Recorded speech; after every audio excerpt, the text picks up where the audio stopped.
नमस्कार दोस्तों, आज की कहानी का शीर्षक है जब फंसे दरबारी। महाराज कृष्णदेव राय की दिनचर्या थी कि वे सुबह सुबह राज उद्यान में टहलने जाया करते थे और उस समय उनके साथ केवल तेनालीराम ही होते थे। इसी समय महाराज बहुत गंभीर निर्णय ले लिया करते थे, कई भविष्य की योजनाएं बना लिया करते थे जिसकी खबर तेनालीराम को तो होती थी, किंतु बाकी दरबारियों को कोई भी बात समय के साथ ही पता चलती थी।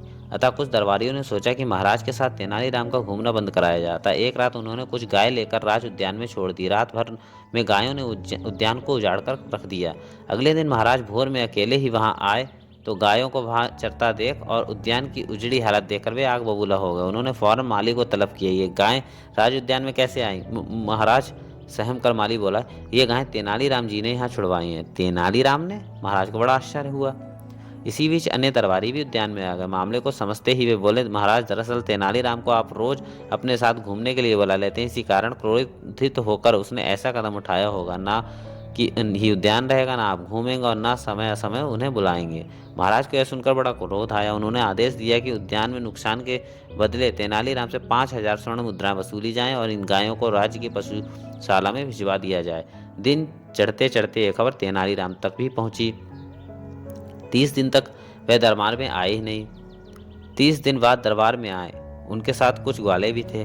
तेनालीराम ने महाराज को प्रणाम किया और बोले, महाराज मुझसे जुर्माना वसूल करने का आदेश देने से पहले आप कृपा कर इनकी बात जरूर सुन लें, उसके बाद ही मेरे बारे में कोई राय कायम करें।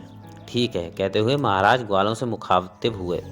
क्या कहना चाहते हैं आप लोग? महाराज, आपके कुछ दरबारी हमसे हमारी गाय खरीद कर लाए थे, मगर उन्होंने आज चौथे दिन तक भी उन गायों की कीमत अदा नहीं की। हमारी महाराज से विनती है कि हमें हमारी गायों की कीमत दिलाई जाए। राजा कृष्णदेव राय ने सारी बात की जांच की तो पता चला कि तेनालीराम को बदनाम करने के लिए दरबारियों ने यह चाल चली थी। महाराज ने हुक्म दिया कि जो 5,000 स्वर्ण मुद्राओं का जुर्माना तेनालीराम को भरना था, वह जुर्माना अब गायों को खरीद कर लाने वाले दरबारी भरेंगे तथा गायों की कीमत भी वे ही चुकाएंगे। यह कार्य अविलंब आज ही हो। इस प्रकार तेनालीराम की बुद्धि से वे बेचारे एक बार फिर मात खा गए।